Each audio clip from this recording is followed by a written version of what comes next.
Dear Bright People, Dimas di sini. Jumpa lagi di program DPM Interview. Seperti video-video sebelumnya, saya akan mewawancarain akan berbincang dengan sahabat-sahabat saya yang inspiratif, yang sudah banyak pengalamannya, dan insya Allah bisa menjadi pelajaran dan motivasi juga buat kita semua ya. Dan kali ini saya ditemani oleh sahabat saya, ada beliau ini saat ini peneliti di Badan Penelitian dan Pengembangan Hukum dan HAM, Kementerian Hukum dan HAM Republik Indonesia. Beliau juga tunanetra juga, dan aktif banget di isu disabilitas, dan pengalamannya sudah internasional lah ya. So, ketemu dengan sahabat saya, please welcome Abi Marutama. Halo Pak, apa kabar? Halo bro, baik, sehat alhamdulillah. Alhamdulillah. Gimana, lagi sibuk apa hari ini sekarang? Lagi sibuk, baru menyelesaikan konferensi internasional di Balitbank Hukum dan HAM. Kemudian nanti bulan Desember akan menyiarkan acara Inclusion 101 terakhir, maksudnya penutup di akhir tahun ini. Ya. Sudah memasuki seri ke-6, iya. Gitu. Acara diskusinya sama Ed Amerika itu ya? Betul bro. Oke, nanti kita ngobrol tentang itu juga deh lebih jauh. Nah, tapi seperti biasa Bu, di channel gua nih kita ada beberapa rapid test nih ya, tapi nggak perlu tes darah, cukup ada beberapa pertanyaan aja. Cukup di quick answer, tapi nanti kita bakal banyak ngobrolin tentang itu ya. Oke, ready ya? Ya. Prepare yourself. Oke, first question. Seoul atau Washington DC? Washington bro. Oke, kenapa pilih DC bro? Karena itu tempat yang paling benar-benar buat pengalaman dan hidup gue berubah banget. Jadi ceritanya waktu tahun 2017 gue diundang seminar sama teman gue namanya Dr. Asia Mason. Dia dari Mason Global. Jadi dia bertugas menangani konseling buat teman-teman tuli. Kemudian seminarnya itu dihadiri Bu Risnawati sama salah satu pejabat atas kebudayaan dari Washington, atas kebudayaan dari KBRI kita di Washington DC. Selesai acara Jogja itu ya? Iya. Selesai acara, gue ditawarin sama US Embassy untuk apply program YSEALI yang Southeast Asian Leaders Initiative. Dan program itu sebenarnya belum banyak diketahui oleh teman-teman disabilitas, dan gue orang pertama yang disabilitas yang mendaftar di program itu, karena sebenarnya program itu bukan untuk penyandang disabilitas tapi sangat terbuka bagi penyandang disabilitas. Nah, sejak itu gue berangkatlah ke Washington DC selama 6 minggu gitu. Oke. Itu 6 minggu pas bulan apa tuh Bu? Pas lagi summer, autumn, atau fall, atau winter? Waktu itu menjelang sudah akhir April sampai awal Juni bro. Jadi akhir April tuh berarti mau summer ya? Mau apa, lagi fall ya kalau nggak salah ya? Apa? Iya betul, fall. Lagi fall ya? Lagi fall di sana ya? Iya betul. Gugur ya? Betul. Gimana itu ke US itu, apakah pengalaman lu ke luar negeri pertama atau itu yang terjauh? Yang lebih jauh ada bro, yang lebih jauh itu Ekuador. Sebenarnya selisih Ekuador, Amerika Selatan. Oh iya, jadi selisih secara bujur sejajar sih ya, itu di bawah ya. Iya. Tapi lebih jauh, sekitar 3 jam perjalanan selisihnya. 3 jam ya, oke. Iya. Nah itu di sana tuh belajar apa aja bro, atau kemana aja di sana itu selama 6 bulan? Jadi kita 6 minggu itu sangat intens bersama teman-teman. Ya, 6 minggu itu sangat intens bersama teman-teman dari Indonesia dan dari Asia Tenggara lainnya. Terus kita dibagi per kelompok, ada yang dikirim ke Chicago, ada yang kirim ke Michigan, kemana-mana gitu. Tapi gue kebenaran stay di DC. Jadi seminggu pertama tuh kita dikumpulin untuk ketemu pejabat-pejabat Amerika. Jadi ada Departemen Luar Negeri Amerika, terus kemudian kita ketemu Jaksa Agung, terus ketemu mantan anggota DPR maupun yang masih menjabat, baik dari Partai Demokrat dan Partai Republik. Terus mereka cerita tentang sistem pemerintahan Amerika seperti apa, terus apa yang telah mereka lakukan sebagai anggota DPR. Terus setelah acara itu ada acara kebudayaannya gitulah. Jadi kita pas weekend kita diajak ke museum, terus ke taman-taman untuk mempelajari tentang sejarah Amerika, sekaligus have fun, dan pastinya ambil foto, bro. Itu wajib untuk di-share di sosial media. Tahu banget itu tahun segitu pas cek Facebook tuh Capitol Hill gitu kan, terus di Lincoln Memorial gitu kan. Ini betul, bikin mupeng banget gitu kan. Iya. Terus 4 minggu setelah minggu pertama itu 4 minggu kita ditaruh di tempat internship placement gitu, bro. Jadi tergantung dengan bidang kita masing-masing. Contohnya temen gue yang ahli tentang pertahanan dan keamanan, dia ditaruhnya di salah satu NGO yang membidangi Hankam gitu kan. Nah, gue karena membidang disabilitas, gue internship di AAPD, American Association of People with Disabilities. Itu NGO tertua di Amerika, NGO disabilitas tertua di Amerika, dan dia memang semacam NGO nasional gitu kan. Kalau di kita mungkin kayak PPDI-nya gitu. Nah, di situ gue belajar banyak gitu tentang di situ gue belajar banyak tentang American with Disability Act. Khususnya terutama pada saat itu mereka lagi sibuk menjaring teman-teman penyandang disabilitas di seluruh Amerika untuk bagaimana mereka bisa didata untuk ikut pemilu, karena kan pemilu yang tahun 2020 ini itu persiapannya udah direncanakan dari tahun 2017 kemarin. Jadi mereka tuh bekerja sama dengan berbagai NGO dan pemerintah federal dan pemerintah negara bagian untuk untuk bagaimana caranya memberikan akses pemilu bagi teman-teman disabilitas. Gitu.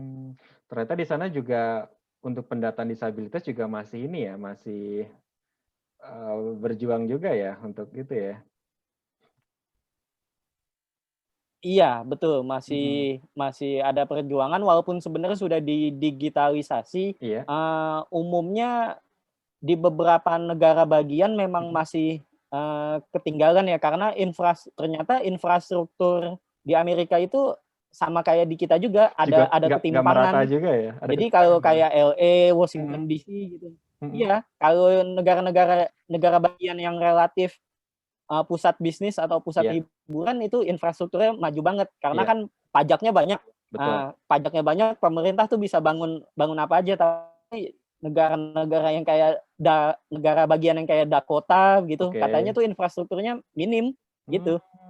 Dan jadi masih kesulitan juga di daerah-daerah, apalagi di sana kan yang masih daerah-daerah itu ya, yang daerah-daerah prairie gitu ya, masih banyak kan yang peternakan luas gitu ya, yang remote areanya juga banyak kan sana itu ya. Iya. Meskipun bukan negara kepulauan, cuman luas banget Amerika tuh ya. Luas banget. Iya, betul. Tapi jadi gimana di sana untuk pemilu sendiri ketika election gitu, itu untuk yang disabilitas itu apakah akomodasinya seperti apa, bro, di sana? Untuk yang disable. Jadi kok sempat menggunakan voting machine itu, bro. Jadi vote-nya itu kalau teman-teman disabilitas khususnya yang netra itu nggak pakai kertas. Jadi dia pakai voting machine. Jadi kayak model mesin seukuran seukuran ATM tapi lebih kecil lagi. Oke. Itu ada layar digitalnya, terus beserta baca layar. Nah, di situ teman-teman tuh bisa memilih siapa kandidatnya gitu. Nanti tuh di pembaca layarnya dibacain misalnya John McCain, terus Donald Trump gitu. Terus bagi penyandang disabilitas yang nggak bisa keluar rumah, itu bisa memilih dengan dengan sistem persuratan. Jadi dia bisa dia cetak kertas yang ada di website. Terus habis itu dia pilih, terus dia amplopin, terus dia seal, dia kirim via pos gitu. Bagi teman-teman disabilitas yang nggak bisa keluar rumah gitu. Tapi sebetulnya untuk yang umum, maksudnya yang voters yang non without disability itu mereka masih pakai kertas ya, bukan pakai voting machine itu juga? Bisa dua, bisa pakai kertas, bisa pakai voting machine. Tapi umumnya orang udah pada pakai voting machine semua. Oh gitu. Maksudnya itu opsional apa tergantung daerahnya? Mungkin ada yang infrastrukturnya tadi yang udah support gitu. Kalau menurut gue tergantung daerahnya ya. Kalau Washington DC semua udah digital voting semua. Machine ya. Iya betul.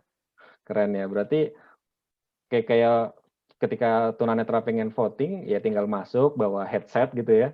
Colokin udah gak kedengeran siapa-siapa ya. Iya betul. Wah, keren. Nah, jadi lu tinggal masukin nomor kayak nick-nya gitu, nomor induk kependudukannya. Terus habis itu password email dan password. Habis itu baru bisa memilih gitu. Wah, keren ya. Jadi dia online. Tapi tetap harus datang ya, meskipun online tetap harus ke TPS ya. Nggak bisa dari rumah gitu. Karena memang mungkin untuk menghindari kecurangan kali ya. Jadi dia berbasis aplikasi sih. Jadi nggak bisa diakses via website. Offline jadinya ya dia di situ ya. Kayaknya gitu offline kayaknya. Offline. Nah, terus itu kalau yang via tadi bro, via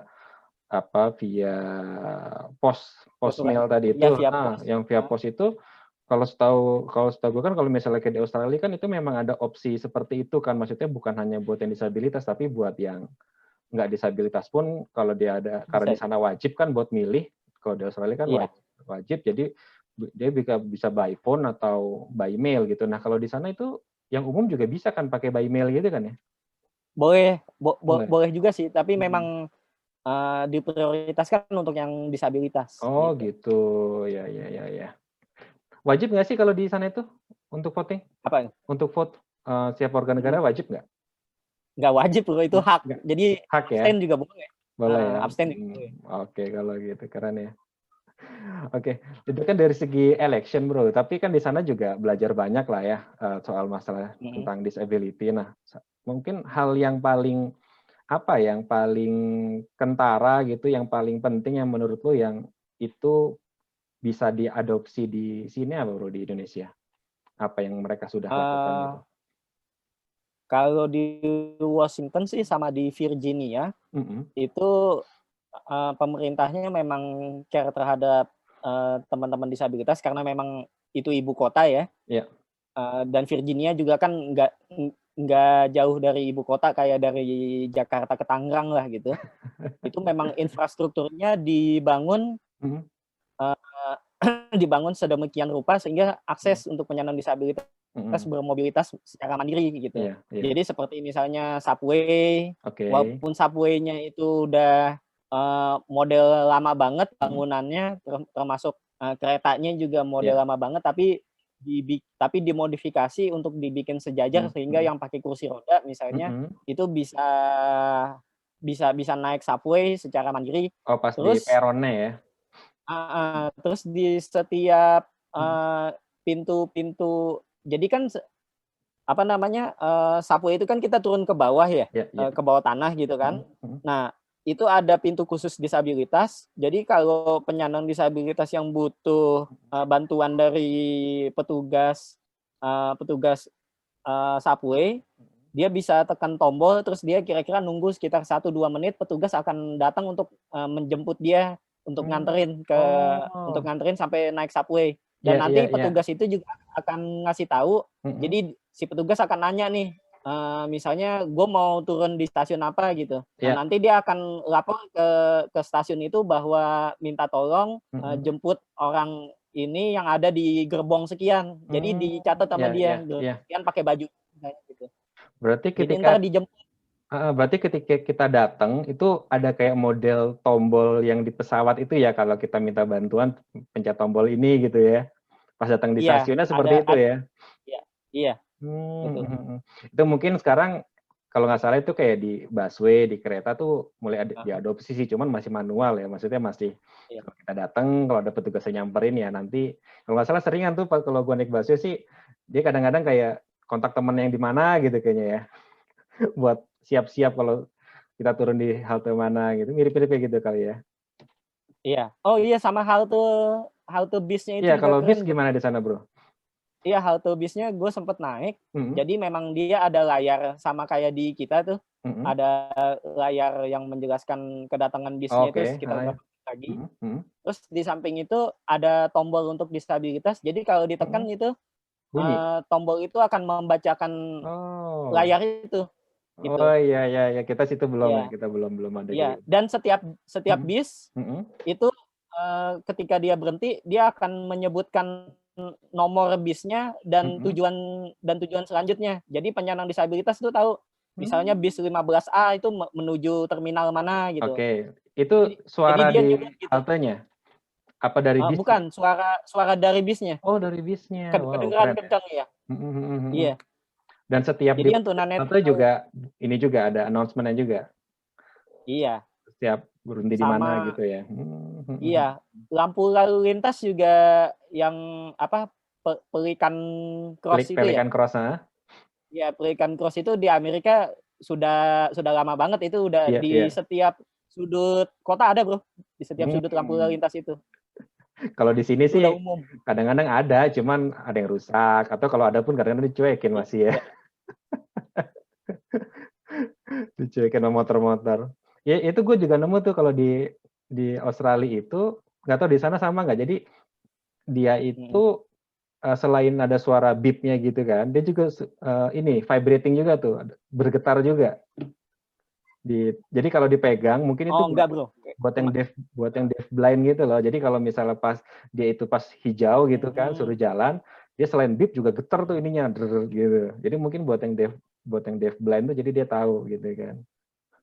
Sana nggak ya, suara aja ya? Tapi kalau di Amerika belum se-advance itu sih, baru cuma bunyi aja. Bunyi aja ya. Oke deh, keren. Berarti lu waktu di sana mobilitas kemana-mana sangat independen ya berarti di sana ya? Bahkan gue sering kalau pas lagi weekend itu kan kita nggak ada kegiatan apa-apa, ada yang boleh cuma istirahat di kamar, terserah pokoknya nggak mau melakukan apa. Itu gue sering jalan-jalan sendirian. Pernah nyasar nggak? Buana, Nyasar nggak? Pernah nyasar nggak tapi? Nggak. Alhamdulillah enggak, Bro. Cukup modal ya? iPhone sama Google Map ya? Power bank. Iya. Pokoknya modal iPhone sama power bank lu nggak bakal nyasar, Bro. Dan apa namanya map-nya iPhone sama Google Map itu sangat akurat banget di Amerika. Akurat banget ya. Banget, iya. Iya. Di sana nggak ada yang masukin alamat sembarangan ya. Kalau di sini kadang-kadang ada yang masukin alamat sembarangan soalnya.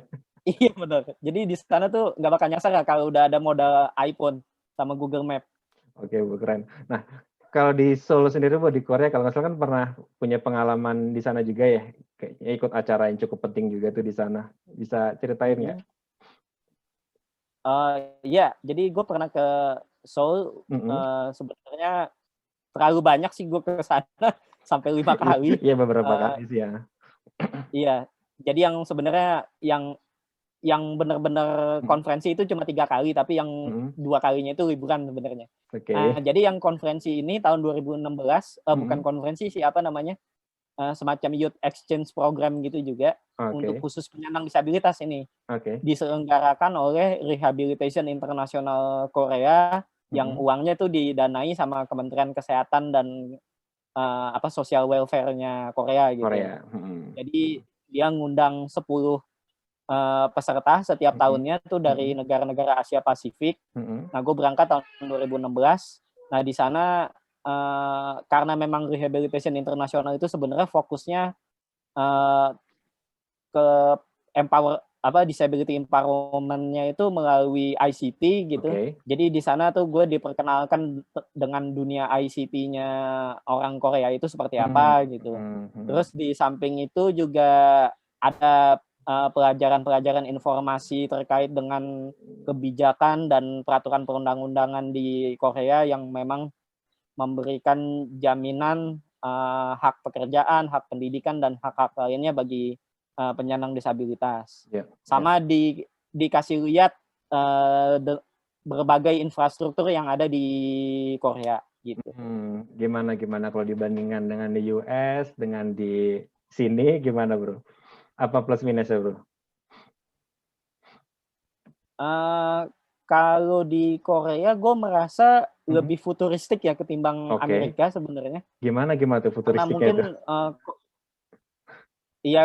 Karena mungkin karena stasiun subway-nya dibikinnya modern kali ya. Beda banget dengan Amerika yang kuno, terus catnya itu kusam gitu. Gitu kan. Karena baru bikin kan.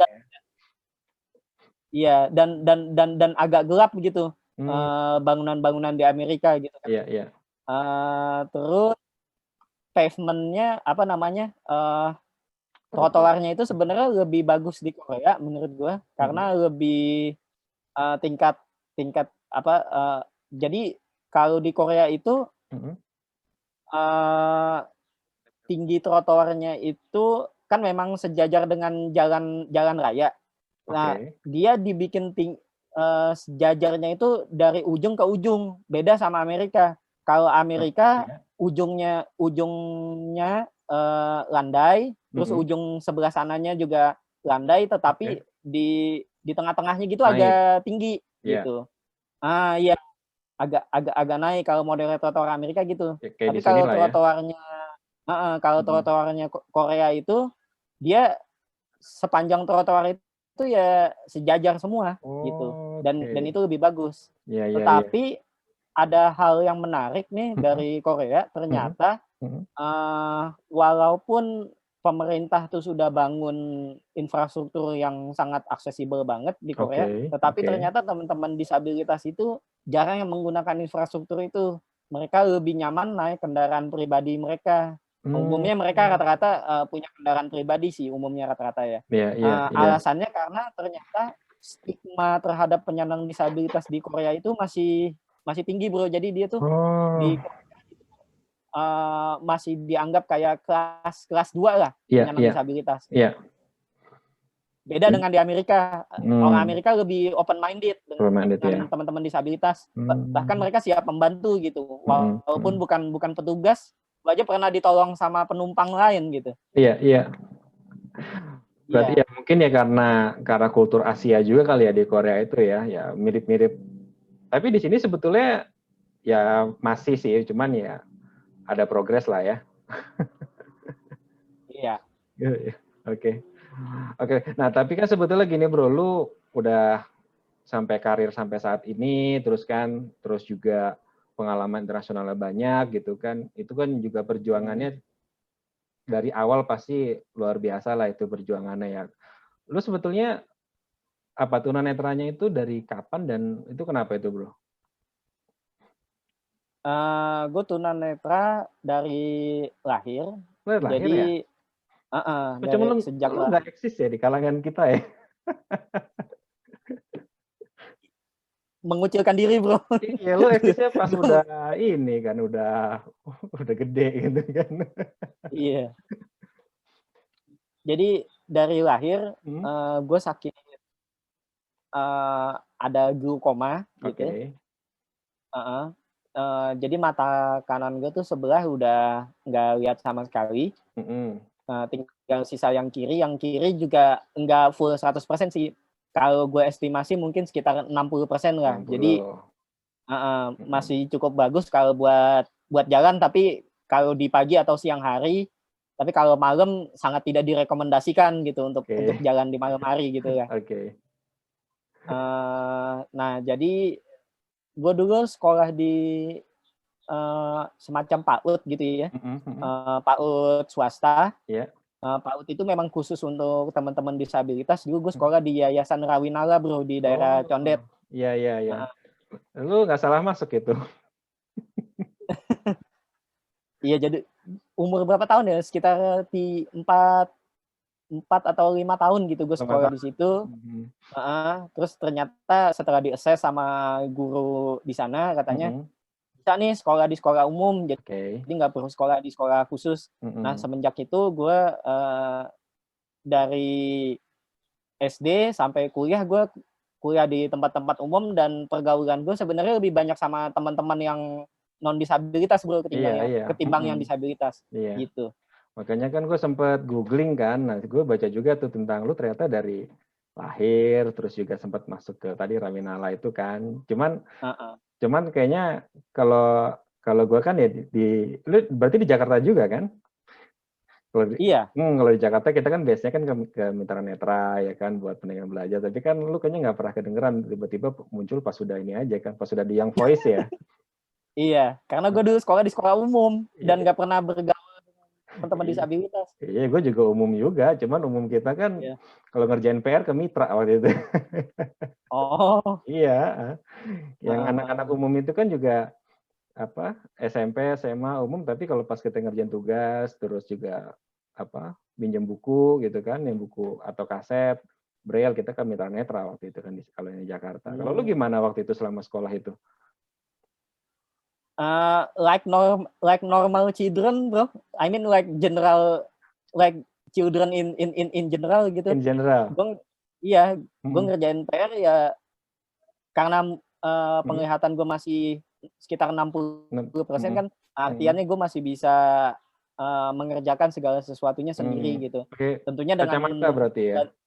Iya, dengan bantuan kacamata atau loof gitu. Kalau sekarang kalau di komputer ya tinggal gue zoom in aja kok ininya tulisannya kan. Iya. Jadi dulu gue pakai itu, pakai loof sama kacamata aja. Ngerjain semuanya. Gitu. Tapi lu termasuk yang penglihatannya bakal menurun lambat laun atau yang stagnan? Kalau menurut medis? Kalau menurut medis gue kurang tahu, tapi secara teorinya kata mereka bisa menurun, tetapi sepanjang yang gue alami semenjak gue tunanetra dari lahir sampai sekarang, stuck segitu aja sih bro. Gitu-gitu aja. Nggak naik, nggak turun, alhamdulillah.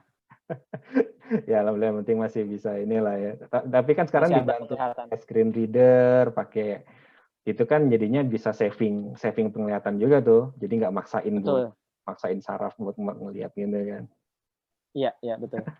Gitu. Tapi gini bro, berarti kan lu dibesarkan di lingkungan non disabilitas dan lu kayak merasa ya like common children lah ya. Iya. Gitu. Nah tapi lu tiba-tiba kok bisa memutuskan buat join ke isu disabilitas, sempat gabung di salah satu organisasi juga di Young Voices waktu itu ya. Terus juga bahkan sekarang di pekerjaan lu juga banyak mengadvokasi isu disabilitas tapi melalui research gitu. Nah itu gimana ceritanya tuh?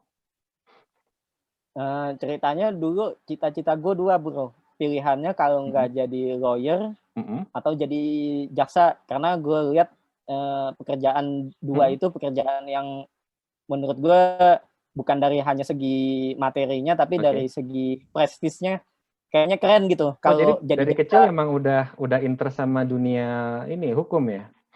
Enggak juga bro, maksudnya itu dari pas SMA aja sih. Oh pas sudah ini ya, sudah berpikir masa depan ya? Iya.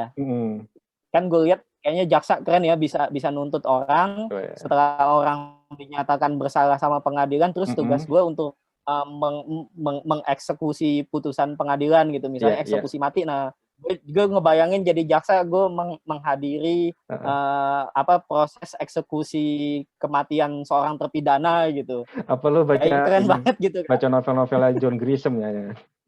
Iya kayaknya gitu. Gitu terus ya? jadi lawyer juga gue jadi lawyer karena dulu nonton lagi musim film Ellie McBeal itu tentang pengacara Amerika yang pengacara itu. Cewek yang keren itu. Oh iya. Tahu.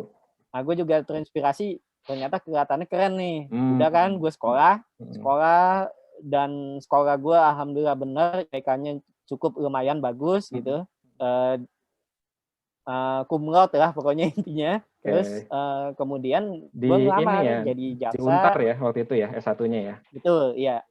Ya, gue ngelamar jadi jaksa. Terus kayak didiskriminasi, bro. Katanya sebentar, ngelamar jadi jaksa nanti ini ada pelatih. Wait bro, ngelamar jadi jaksa ini prosesnya kayak lu daftar CPNS atau gimana sih? Betul. Iya betul, kayak CPNS kan itu pegawai negeri, bro. Iya, berarti ngelamar CPNS ke jaksa berarti gitu ya? Ya, betul. Terus gimana? Ngelamar CPNS jaksa, terus mereka bilang nanti akan ada proses kayak latihan-latihan yang kemiliteran gitu lah, bro. Oke. Yang menurut mereka tuh gue nggak akan bisa ngikuti itu. Iya. Dan sebenarnya menurut gue argumentasinya nggak lucu sih. Jaksa itu kan kerjaannya di balik meja gitu. Kita nulis tuntutan orang, terus bagaimana kita nulis argumentasi, bikin laporan kan gitu. Betul. Apa hubungannya sama kegiatan-kegiatan militeristik gitu. Ya, terus ya mungkin mereka mikirnya gitu. Gini bro, mungkin mikirnya kalau tuntutan lu terlalu tinggi apa rendah, takutnya kalau dikejar-kejar sama massa jadi lu bisa lari gitu loh. Iya, dan itu juga yang gue baca dari salah satu calon CPNS disabilitas yang pakai kursi roda di daerah mana gitu, berapa tahun yang lalu. Dia ngelamar jadi jaksa, terus dia juga didiskriminasi nih, si mbak-mbak ini. Didiskriminasi, dibilang gini, Mbak, nanti kalau tersangkanya lari, Mbak kan nggak bisa ngudak dia, nggak bisa kejar dia kan. Gue tadi bercanda doang, ternyata tuh dipikirkan pikiran mereka begitu ternyata. Iya, ada. Ya ampun. Dulu waktu Undang-Undang 8 2016 belum ada itu, bro. Itu ada kisah mbak-mbak yang gagal jadi jaksa karena dia roda gitu. Seremeh itu ya alasannya ya? Iya. Termasuk gue juga salah satunya. Karena pengangkatan gue kurang baik kata mereka gitu kan. Itu berarti lu itu tahun berapa lu ngelamar? Pas masih manual ya atau gimana tuh sih ininya? Iya, CPNS-nya masih manual yang belum pakai CAT, yang masih pakai ngebulet-buletin itu loh, bro. Iya. Jadi pas administrasi aja lu udah langsung gagal gitu ya? Iya. Berarti semenjak itu gue jadi dendam. Iya, ceritanya dendam. Semenjak itu gue jadi gue cari tahu istilah disabilitas aja tuh gue kenal kira-kira baru 2014 2015 gitu, bro. Jadi gue belum kenal istilah disabilitas sampai semenjak gue didiskriminasi. Terus gue googling disabilitas itu apa, terus gue mempelajari sambil gue mempelajari bahasa Inggris gitu. Gue baca juga karena literaturnya kebanyakan kan dari literatur asing yang lebih maju ya. Betul. Gue baca deh tuh dokumen-dokumennya, tulisan-tulisan jurnal orang tentang disabilitas apa. Akhirnya sampai terakhir gue baca tentang ada social model, medical model, yang ruwet lah itulah. Serius banget lo ya. Iya. Nah semenjak itu gue jadi pengen mengadvokasi teman-teman agar mereka tidak merasakan diskriminasi yang pernah gue rasakan gitu. Ya, jadi ketika ada momen penolakan itu lu kayak semacam suddenly realize gitu ya bahwa you part of these people gitu ya. Iya. Karena sebelumnya seumur hidup gue nggak pernah ditolak untuk apapun gitu. Jadi gue masuk SD umum masuk, SMP umum masuk, SMA umum masuk, sampai kuliah pun masuk gitu. Makanya gue merasa apa yang gue inginkan tuh selalu gue dapet, dan itu pertama kalinya gue mendapat penolakan. Iya. Betul. Ya merubah. Kadang-kadang ya itulah nggak tahu jalan hidup orang ya. Kadang-kadang berubah jalannya gara-gara itu ya. Betul. Oke. Lu kalau nggak salah kan S2-nya itu MSI Master of Science itu apa? Lu ambil apa waktu S2? Waktu S2 gue sebenarnya senang untuk melanjutkan hukum internasional. Nah, tetapi gue nggak ngambil hukum, gue ngambil tentang politik internasional gitu. Jadi MSI gue di bidang politik internasional. Iya. Di Visip UI berarti ya. Oh. Betul. Kenapa ngambil politik internasional ya? Iya, karena sebenarnya gue lebih tertariknya kepada dunia internasional ketimbang dunia nasional. Makanya gue lebih senang mempelajari CRPD daripada mempelajari undang-undang kita sebenarnya. Itu sih alasannya. Enggak, kan tadi politik internasional kan, berarti lu suka politik juga berarti? Iya, karena gini bro, gue pernah baca bukunya Pak Mahfud MD yang berjudul Politik Hukum. Jadi Pak Mahfud MD kalau di buku-buku hukum yang lama kan dibilang bahwa hukum itu adalah sesuatu yang murni, yang tidak dipengaruhi oleh kepentingan politik dan kepentingan ekonomi. Tapi itu dibantah sama Pak Mahfud. Pak Mahfud bilang bahwa undang-undang yang dibuat DPR bersama pemerintah itu adalah hasil kesepakatan politik. Itu yang membuktikan bahwa hukum itu yang membuktikan bahwa hukum itu dipengaruhi oleh politik gitu. Nah, semenjak itu gue jadi belajar politik juga gitu. Iya, karena hukum yang buat itu juga DPR, dan DPR itu adalah institusi politik ya, betul ya, betul. Iya, betul. Menarik. Nah, next question bro ya. Ini masih ada kaitannya dengan tadi juga sih. Aktivis atau ahli hukum? Ahli hukum bro. Ahli hukum ya. Iya. Ya karena lu meskipun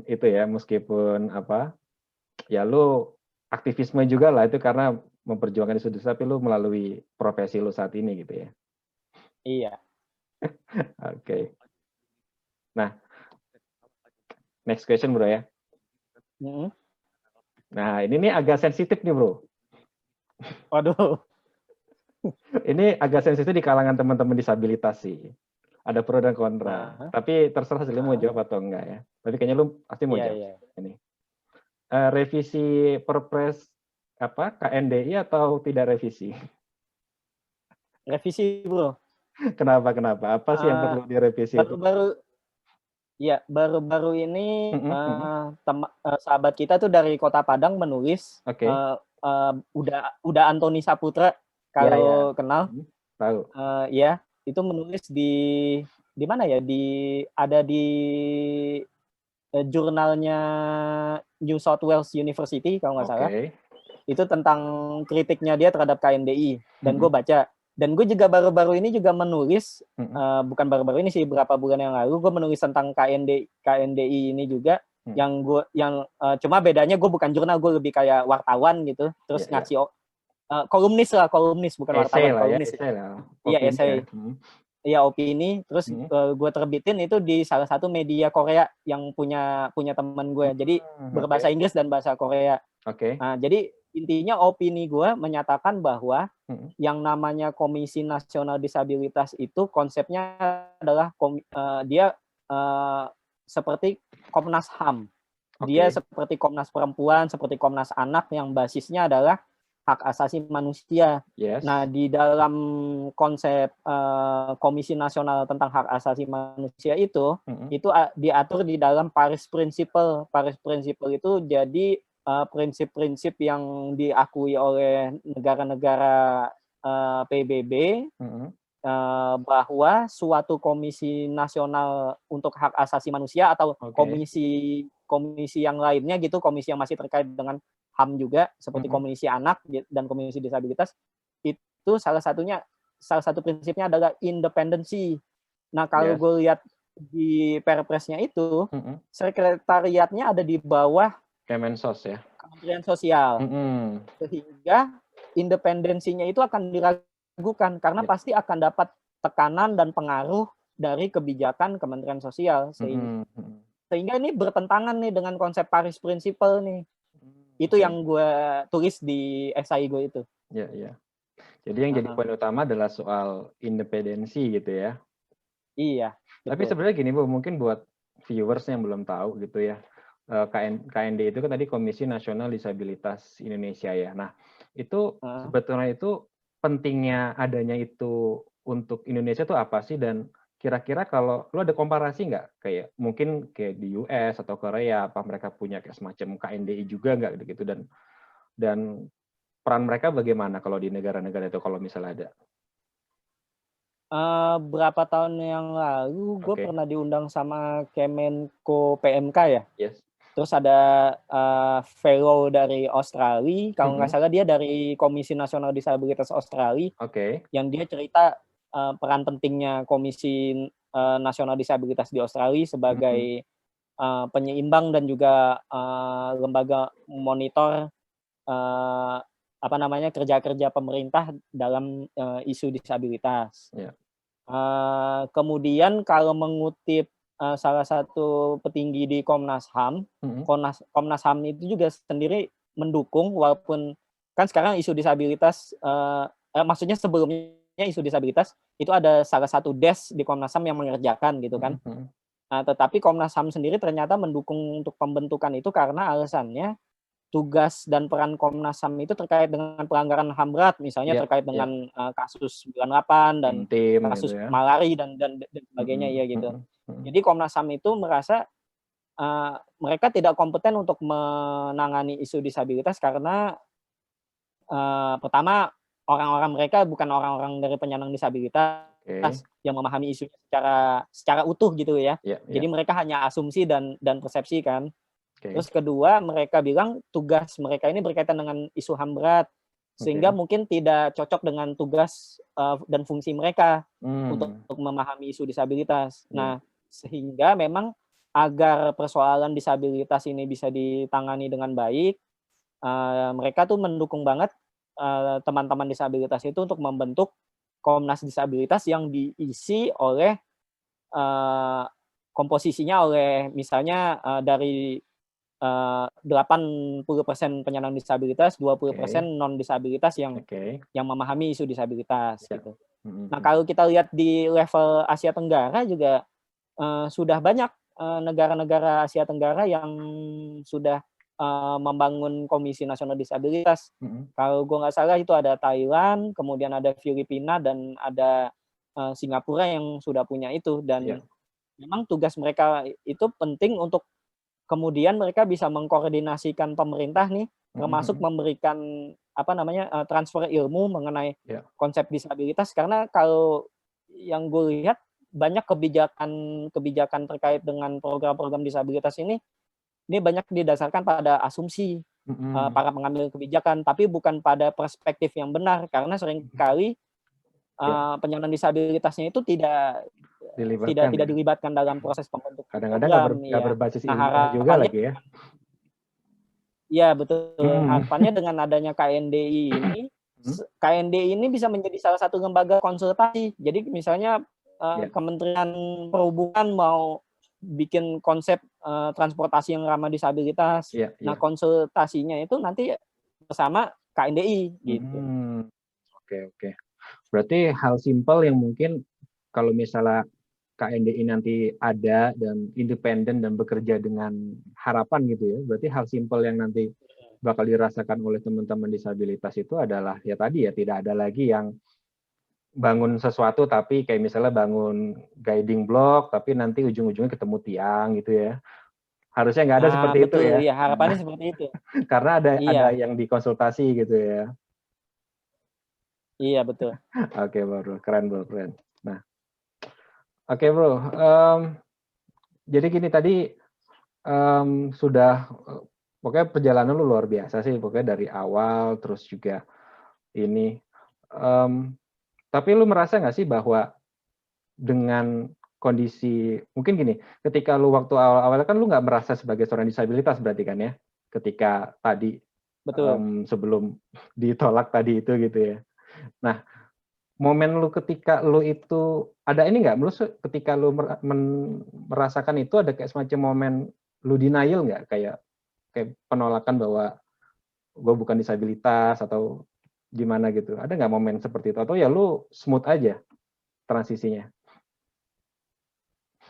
Kalau penolakan gue sebagai disabilitas sih nggak ada ya. Gue memahami kondisi medis gue kan gitu ya. Kondisi penglihatan gue seperti apa. Tetapi yang gue tolak itu adalah kenapa mereka tidak memberikan gue kesempatan dulu untuk membuktikan bahwa gue itu bisa gitu. Iya. Itu yang gue tolak. Iya.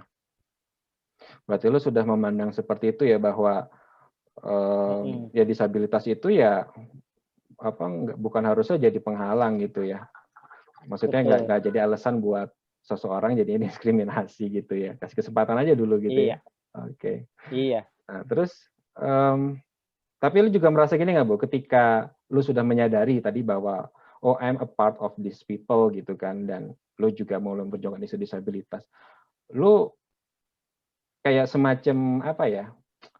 Ada kayak merasa bahwa ketika lu pada fase tersebut kayak merasa bahwa lu dapat benefit, maksudnya kayak semacam, kan ada orang yang ketika dia merasa disabilitas kayak dunia udah selesai gitu ya. Tapi ada juga yang merasa bahwa ketika itu malah kayak banyak jalan-jalannya yang terbuka gitu loh, untuk kesempatan-kesempatan yang mungkin dia bisa jadi nggak dia dapat nih kalau dia bukan seorang disabilitas itu. Lo ada pikiran ke situ nggak? Atau pernah merasakan itu? Iya, dengan adanya perubahan paradigma, apalagi khususnya setelah gerakan disabilitas di tahun 2015 sampai tahun 2016 yang mendorong legislator dan pemerintah kita untuk mengesahkan undang-undang. Gue rasa bukan cuma gue, tapi banyak teman-teman disabilitas lainnya yang juga mendapatkan benefit dari perubahan paradigma ini, walaupun sebenarnya memang masih belum sepenuhnya sempurna ya, masih banyak hal-hal yang masih diperbaiki. Contohnya ya adanya kuota kuota CPNS, walaupun itu kontroversi sih, ada yang memang ya gue di penelitian gue yang terbaru tentang rekrutmen CPNS itu gue mempertentangkan antara konsep kuota dengan equal employment opportunity gitu. Karena tuh konsepnya dua hal yang berbeda gitu. Ya. Ya nanti kita bisa bahas lebih jauh itu tentang istilah itu. Itu rumit.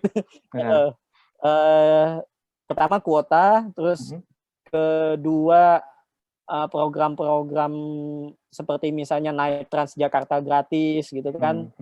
Terus program beasiswa juga ada yang memang dikhususkan untuk disabilitas, apalagi Australia World.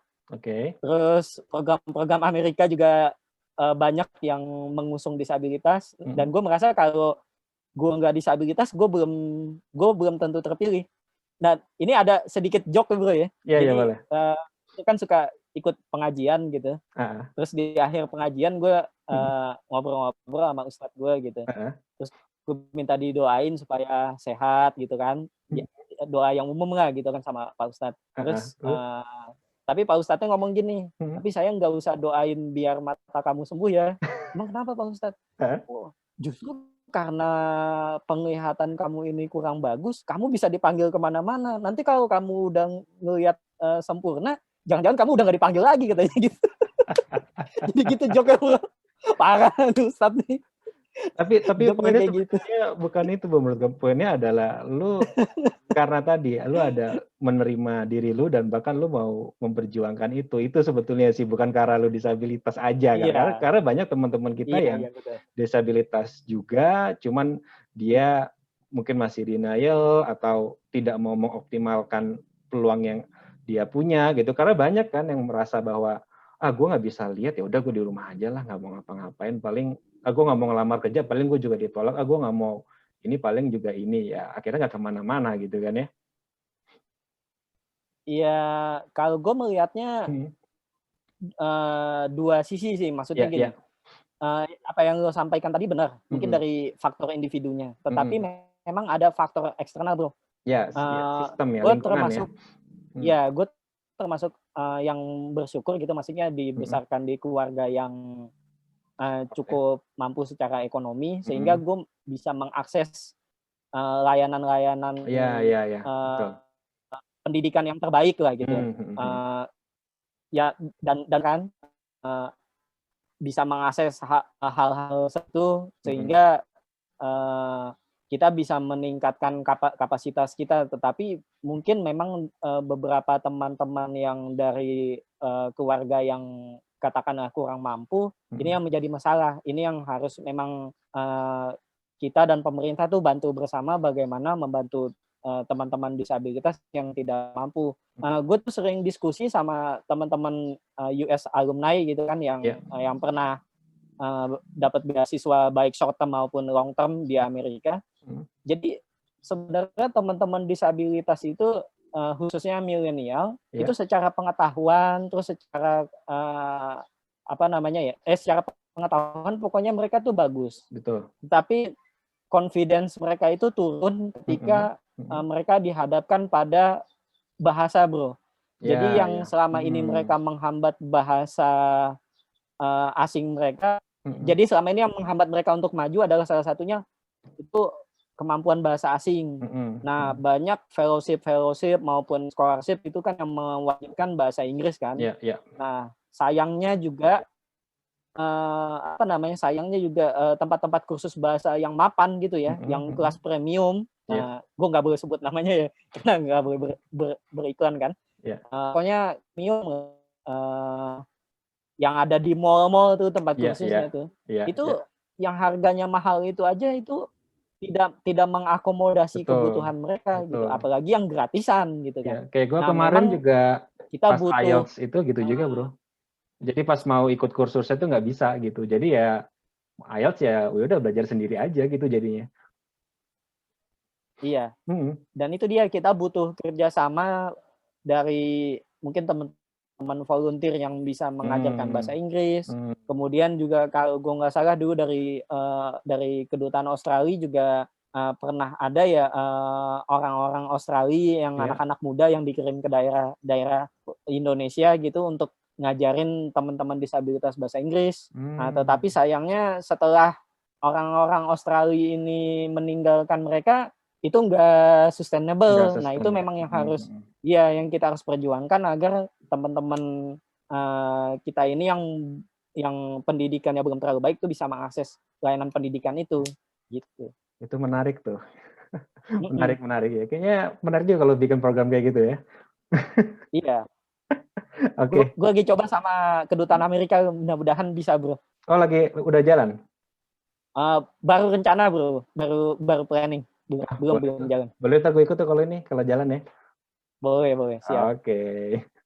Nah, ini tadi kan lo nyebutin lu juga punya inisiatif apa tadi?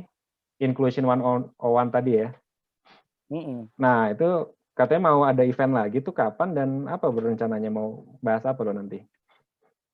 Jadi Inclusion 101 itu ceritanya bentuk terima kasih gue terhadap US Embassy lah, US Government karena telah ya mengikut sertakan gue dalam YCW dan kemudian gue punya banyak teman dari Amerika sekarang yang bisa gue minta untuk advice dan resource gitu. Mereka punya banyak resource, tulisan-tulisan menarik gitu kan. Nah, bentuk terima kasih gue adalah gue bikin acara itu dengan persetujuan kedutaan besar Amerika gitu kan, dan mereka sangat menyambut baik. Dan memang mereka tuh Amerika belum punya konsep acara disabilitas yang reguler, jadi acaranya kalau ada orang luar aja mau bikin, misalnya lo mau bikin di situ gitu tema disabilitas, terus mereka mengakomodasi, tetapi mereka tuh belum tahu sebenarnya bagaimana cara mengakomodasi teman-teman disabilitas, sehingga memang dalam proses acaranya itu masih banyak kekurangan lah karena mereka memang belum terbiasa. Nah, harapannya dengan Inclusion 101 ini American Space at Amerika dan American Space di berbagai kota di Indonesia ini itu bisa lebih sigap bisa lebih sensitif dalam menyelenggarakan acara-acara yang bertema disabilitas. Misalnya mereka sediakan pemandu, kemudian mereka sediakan penerjemah isyarat gitu. Itu kan hal-hal yang kayak gitu yang masih mereka miss gitu. Ya, yang basic, ya betul. Iya. Nah, kalau mereka secara reguler sudah terbiasa dengan Inclusion 101, sehingga kalau ada orang lain mau bikin acara dari luar, mereka sudah tahu, kalau acaranya tema disabilitas, hal-hal ini loh yang harus disiapkan gitu. Jadi mereka nggak perlu bingung lagi, nggak perlu bertanya-tanya lagi gitu. Mereka sudah tahu. Nah, ini udah masuk sesi ke-6. Dimas juga lu kan pernah ikut dulu episode keberapa itu ya? Episode 2 atau 3 sebelum gitu, pandemi ya? yang tema CPNS. Iya, yang tema CPNS. Sama Bang Fajri waktu itu. Iya, betul. Sekarang kita karena pandemi kita online, jadi kita nggak ada di stage, jadi semua semua pembicaranya dan pesertanya online. Terus apalagi ya, kita resource-nya dari orang luar, maksudnya pembicaranya secara volunteer dari orang luar maupun dari anggota US Alumni. Ternyata gue juga baru identify gitu kan, baru gue cari tahu ternyata US Alumni itu yang disabilitas banyak, tapi bukan dari program YCLI, dari berbagai program lainnya. Tapi ternyata kalau dikumpulin, ya maksudnya dihitung pakai jari lewat sih bro. Jadi nggak bisa dihitung pakai jari. Sekitar 20-30 orang ada lah gitu. Mas Toha, kan? Terus ada beberapa. Iya, maksudnya lumayan banyak gitu lah. 20-30 orang gitu kan. Nah, ternyata dikumpulin kita tuh sekarang sudah Inclusion 101 tuh sudah idenya sudah dari berbagai anggota US Alumni itu yang memberikan ide-ide tentang Inclusion 101. Nah, khususnya di tahun depan, gue nggak lagi untuk memoderasi acara itu, karena gue mau ada penyegaran gitu lah. Walaupun acara itu gue yang bikin, tapi gue nggak mau monopoli, karena itu acara bersama gitu. Jadi teman-teman lain bisa menjadi moderator dan kemudian mengajukan tema-tema yang akan kita bahas. Nah, kalau tema bulan Desember ini gue sama teman gue ini pengacara tuli di Amerika, namanya Michael Stein-Stephen. Nama Stein-Stephen ini punya project yang waktu itu gue bantu. Projectnya ini dia punya organisasi namanya Deaf Legal Advocacy Worldwide. Jadi tugasnya di law ini yang tadi Deaf Legal ini kepanjangannya singkatannya di law. Law ini memberikan beasiswa kepada anak-anak tuli, tapi khusus sekolahnya hukum doang, nggak boleh yang lain. Karena harapannya mereka harapannya si Michael Stephen ini setelah anak-anak tuli ini sekolah hukum, mereka tuh bisa menjadi pengacara kayak si Michael untuk membela hak-hak teman tuli dan teman disabilitas lainnya gitu. Nah, jadi waktu itu gue bantu dia untuk cari kandidat sampai gue bantuin interviewnya. Pokoknya dia biayain semua. Itu gue cari teman-teman sampai ke luar kota gitu. Dia yang biayain semua. Terus gue yang interview. Terus gue kasih ke dia yang putuskan. Nah, sekarang kita mau bahas di Inclusion 101 yang bulan Desember ini, di law itu apa dan kemudian bagaimana teman-teman tuli itu bisa mendaftar beasiswa, dan ada success story dari dari 2 di law grantees yang sekarang lagi sekolah hukum di Esa Unggul. Udah ada berarti ya? Udah ada. Tadinya ada 3 bro. S1 tadinya ada 3, kemudian master? S1 ya? S1 bro. Iya. Tadinya ada 3, yang satu sekolah di sekolah Jentera tempatnya Fajri mengajar. Betul. Tetapi si perempuan namanya Isro ini ternyata mengalami kesulitan untuk sekolah dan kelihatannya dia sudah mulai kehilangan minatnya lagi. Jadi scholarship-nya terpaksa kita hentikan gitu. Nah, yang benar-benar sangat sangat berhasil adalah 2 yang komit, bahkan sampai jadi pembicara di Paris bro. Setahun lalu. Jadi kita tentang hak disabilitas tuli ya. Jadi dua mahasiswa di law ini benar-benar komit dan mereka menunjukkan prestasi yang sangat bagus gitu, baik secara akademik maupun secara non akademiknya gitu. Jadi yang kita akan bicara soal itu. Rekrutmen juga senang juga ya. Iya. Kalau nggak salah lu kemarin di Facebook itu baru dapat award ya dari US Embassy apa dari YSL itu ya? Itu dari Departemen Luar Negeri Amerika, Bro. Dari State ya. Apa tuh itu award apa, Bro? Iya. Jadi Amerika itu kan punya program profesional fellowship program itu banyak ya. Ada namanya YSL. Pokoknya di setiap kawasan itu beda-beda. Kalau di Asia Tenggara misalnya YSL, terus kalau misalnya di Asia Timur apa gitu ya. Nah, tapi mereka tuh dalam satu payung namanya PFP, Professional Fellowship Program gitu kan. Nah, jadi dari seluruh peserta PFP itu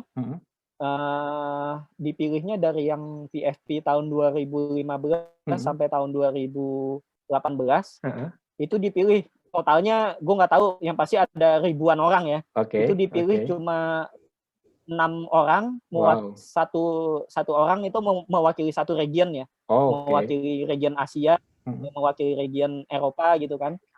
Nah, yaitu gue terpilih dari ribuan orang itu, terpilihlah 6, salah satunya gue. Nah, harusnya di PFP, jadi di PFP Kongres, jadi setiap tahun itu ada namanya Kongres. Kongres itu ketika teman-teman yang lagi fellowship di bulan fellowship yang di bulan November ini, mereka akan mengikuti Kongres yang akan menghadirkan US alumni gitu kan, yang pernah ikut PFP di tahun lalu.